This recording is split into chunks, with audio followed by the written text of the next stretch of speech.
Ladies and gentlemen, welcome to Unarmored Talk podcast, where we will have real life conversations that helps you develop an accurate way of thinking. And the way we're going to do this is by gaining a better understanding of how emotions, feelings, and thoughts can influence the outcome of a personal or professional challenge. I'm your host, Mario P. Fields, and today's guest is Annika Hutsler. She is a United States Marine Corps retired veteran. I know y'all like she looks like she's 13. She's medically retired. God bless her. And she's not 13. She's 14. Annika, welcome to Unarmored Talk podcast. Thank you so much for having me. No worries. No worries. And thank you again for accepting my invite to come on the show. So tell the listeners and viewers a little bit about yourself. So I was born May 9th. It was a Thursday, 2:10 a.m. I'm just joking with you. My name's Annika Hutsler. I'm 24 years old, and I am a right below knee amputee. I'm coming up on 2 years for my ampuversary, so this is still fairly new, and not really sure. I mean, I have a lot to say. I just don't know how much you want me to say, I guess. Hey, no worries. That's my job to help guide, direct you so we can get the best of Annika, you know what I mean? And you know, kind of remove your armor and get behind the scenes of the challenges of being, you know, an amputee, you know, and what you've experienced. By the way, is your birthday really May the 9th? Yes, it is. Yeah, mine's May the 6th. So we're a few decades apart. but we're 72 hours in between. So you're a Taurus. It's actually my grandpa's birthday as well. May 6th? Mm-hmm. Wow. So I feel special today.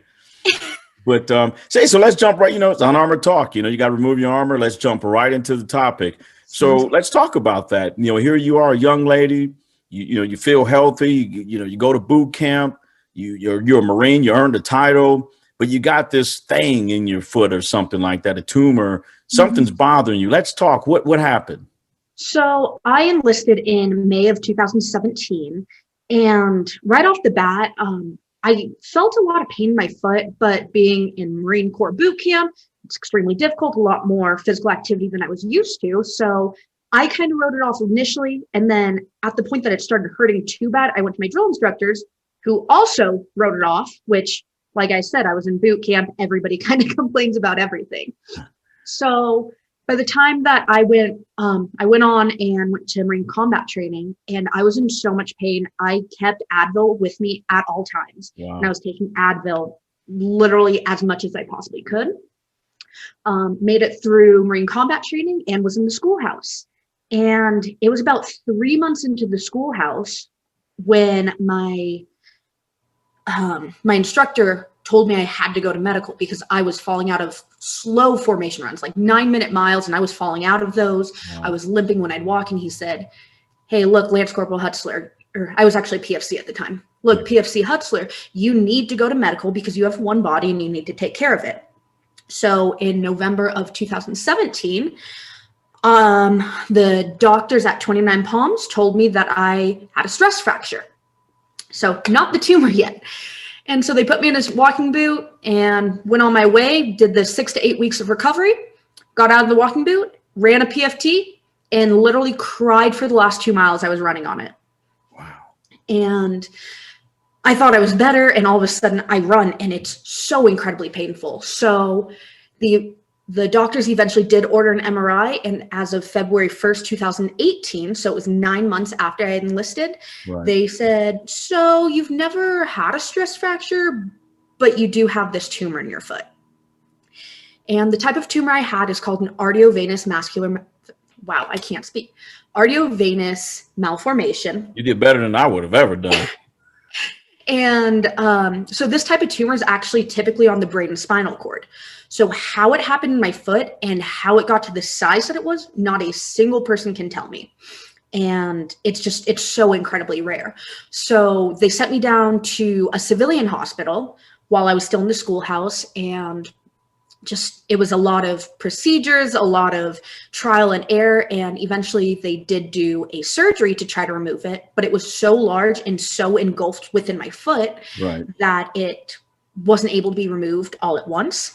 And during this time, I actually got sent down to Wounded Warrior in Camp Pendleton, which is where I met you. And when I was about to go back to get the rest of my tumor removed, I ended up in the ER with cellulitis and a staph infection. Went through the entire process of that, ended up with osteomyelitis, which means cellulitis, which I didn't mention before, but cellulitis is a soft tissue infection. Right. Ended up getting osteomyelitis, so the soft tissue infection developed into my bones. And at that point, doctors didn't want to operate on me anymore. They said, hey, listen, your tumor isn't actually causing you pain. We don't think it's growing right now. We're just going to put you on lots of drugs and let you deal with it for the rest of your life. And I wasn't okay with that. So you know. Sorry, I have a lot to say. Oh no, this is fine. I mean, this is awesome. I would rather you talk to us and we get to know about you and be able to have a real life discussion than you're just quiet and we're going, okay, this is a podcast. But so what went through your mind? You know, you go from earning the title. Mm-hmm. You got this bright imagining. I believe you're imagining great things as a young Marine. Yes. And then all of a sudden there's a physical issue. Now you're at Wounded Warrior Battalion. You're under this sergeant major about 5'3" who thinks he's motivated. You know, I didn't tell the listeners and viewers that we actually have a relationship. Yes. But and by the way, when she checked into Wounded Warrior Battalion, people thought I was motivated. Good God. Yeah, Annika's got me beat. But so you get into Wounded Warriors, you get this news that, hey, here's the deal. You not only do you have a tumor that's rare, that's normally on brains and spines, right, of people, yes, but now you have an infection and we ain't much we can do anymore. What went through your mind? What emotions did you feel when that happened? I went through a lot of emotions. During this time, I actually also got diagnosed with generalized anxiety disorder and manic depressive disorder. Man. So, and even though I was diagnosed with them, it was all related to the situation. Right. So I was having such a rough time because I joined the Marine Corps, or I enlisted in the Marine Corps because I wanted to be a Marine. I wanted this title. I actually enlisted with a bachelor's degree, believe it or not. And it was my goal to Mustang and go to the enlisted commissioning program as soon as I was able, but I never even got that opportunity. And I just felt like I had all these plans and everything was taken away from me, and it wasn't by my choice. It wasn't like I decided, hey, maybe this isn't the best decision for me. It was right. All of these exterior factors said, right, hey, this is not what you're going to be doing. Yeah. Like I want 2 pounds of tumor and 3 ounces of infection, please. Like exactly. Wow. So now you're dealing with depression. You're dealing with, which means something different to everybody. How did how did that affect you? How did that depression, let's talk about the depression. How did that impact your behavior? And then how did you think through that to move past the depression? So it's so easy as a Marine and Wounded Warrior to just shut yourself away, stay in your barracks room and play video games all day long, or just hide in your bed all day long. And luckily I was in Wounded Warrior and they have a huge push for adaptive sports. Right. And they have so many resources beyond sports as well, from music to dog therapy, things like that. But the big one for me was sports. I grew up doing ballet. I never had an opportunity to play sports. My high school didn't even offer PE. Oh.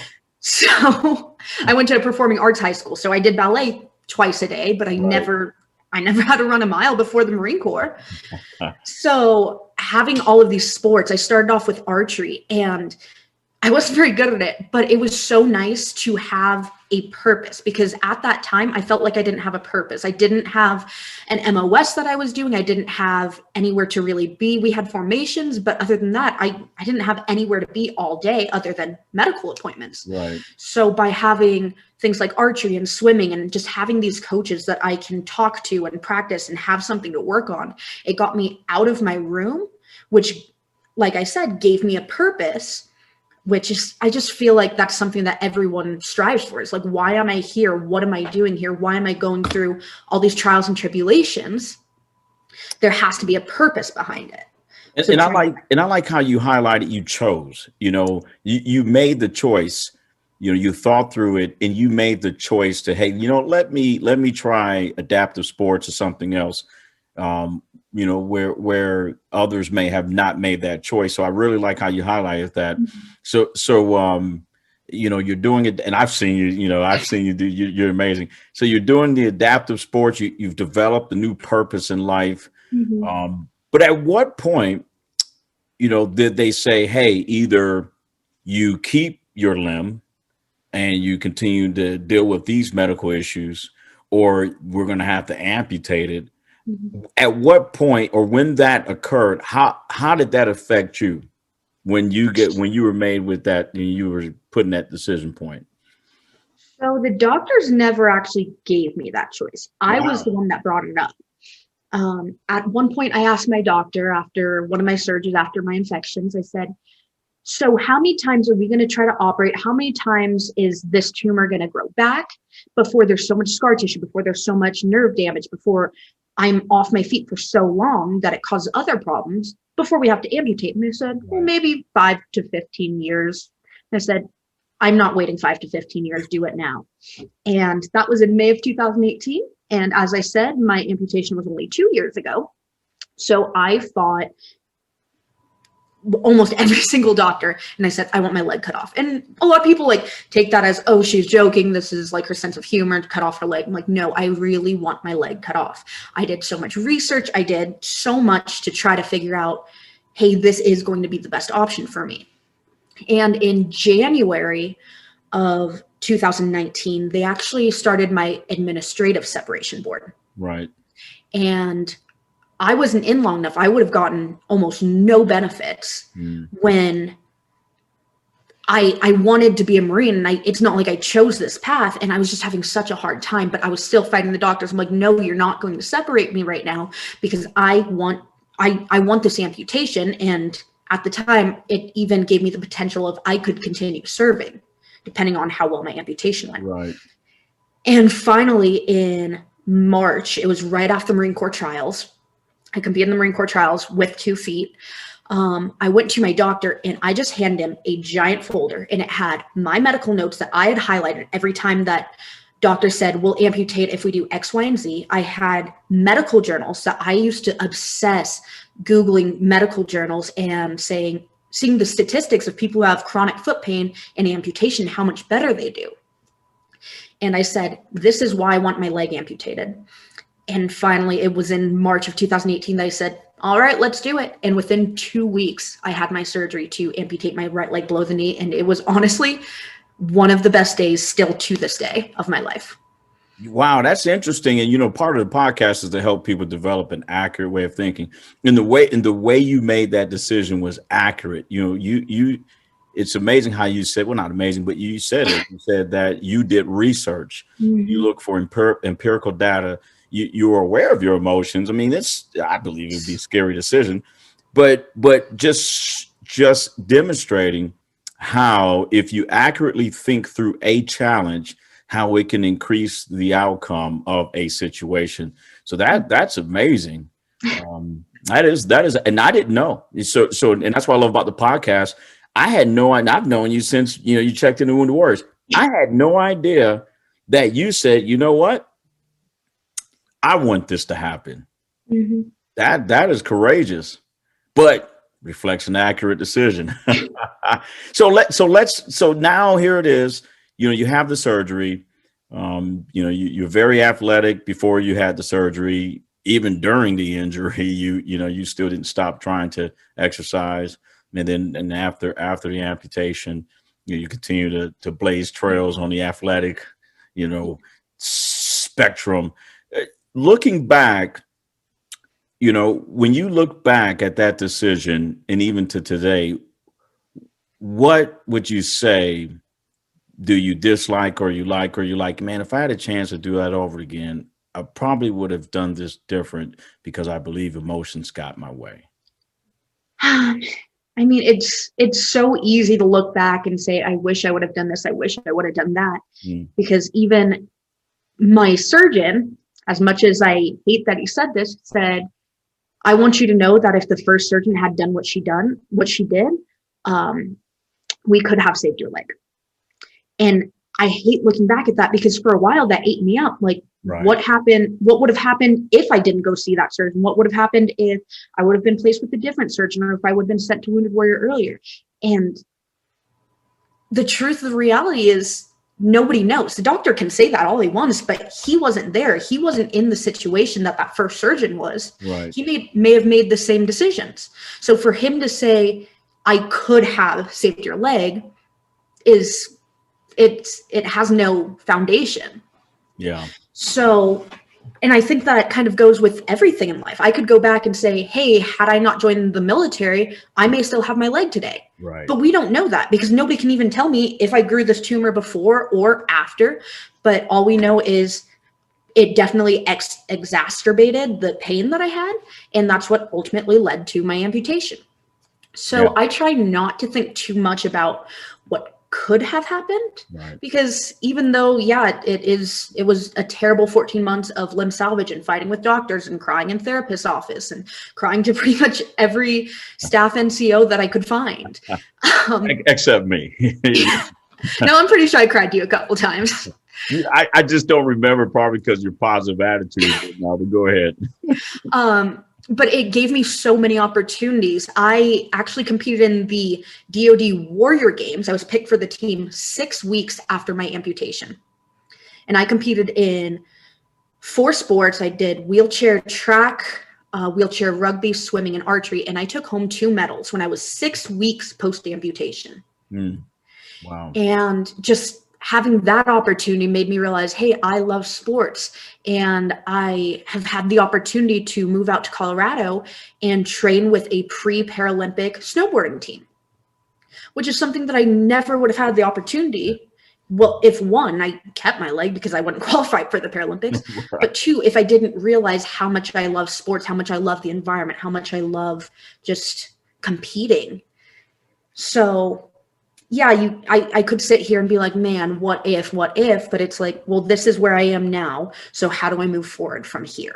Focus on the knowns. I like that. Focus on the knowns and kind of, reference the past, but don't focus a lot on the past. I really like that. So any current challenges now, what's one challenge, and it could be good or bad, but I don't like to use the word good or bad. Yes. But what's one thing now that the rest of the world probably don't know about you, and they may have an assumption about, Annika? So the biggest thing in my life right now is I actually have sprained my quote unquote good ankle to the point that I need surgery on it. So I just pushed my body a little bit too hard, which is unfortunate, but typically I am a very active person. Over the summer, 3 days a week I did track, 2 days a week I did gymnastics, 3 days a week I did rock climbing, all at one time. Like I just have to be go, doing things at all times. So this has definitely been a setback because I can't do the sports that I love to do. And it's kind of hurting me mentally. However, I do understand that my body needs the recovery. I've pushed my body so hard since day one of the amputation that this has given me an opportunity to say, hey, my body has done some amazing things, but right now we need to take a step back, relax, and as soon as we get it fixed, we'll get up and going again. Wow. Well, I truly appreciated you, 3 or 4, almost 4 years ago, but 3 years ago when you came to Wounded Warrior Battalion, and just your positive attitude when you're faced with this situation. And I appreciate everything you do. And now I stalk you. I mean, I follow you on social media.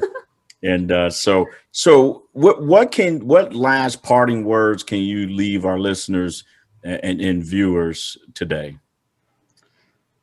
Something that I've always heard, and I try to keep reminding myself, is it's okay not to be okay. It's okay to be upset about things. It's okay to think, hey, life sometimes sucks and this isn't fair to me, but you can't wallow in it. You can have your moments. Your feelings are always valid, however you feel. But when you get stuck in that, then you can't progress.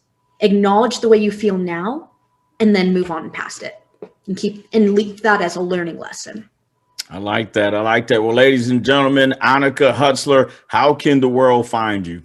I do have an Instagram. I am Annika the Amputee. Annika spelled Annika, and that is also my YouTube channel. Starting to get back into that, and I do go a little bit more in depth into my story on my YouTube channel. So if you're interested, or I kind of do just day in the life things. So if you're interested, check it out.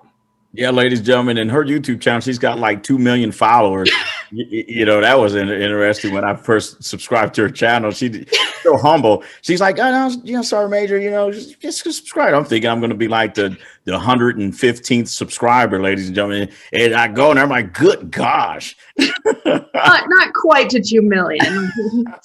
Percentage that for sure, but it's up there. But no, I truly appreciate you coming on Unarmored Talk. And ladies and gentlemen, you can listen to this episode on Apple Podcasts, Google, Spotify platforms. Primary is Apple. And also, if you get on the Apple Podcast, please click that star button, 1 or 5, we don't care, and leave a review so we can get better, because this podcast is for you. Also, if you want to watch this episode, you can watch it on my YouTube channel, and it'll be on Annika's YouTube channel. I'm going to give her the video so she can upload it. And that's Mario P. Field /YouTube. Get on there, subscribe, check it out, and check out the rest of them. But until next time, you guys be safe out there. We'll see you later. Thank you. Bye. Bye-bye.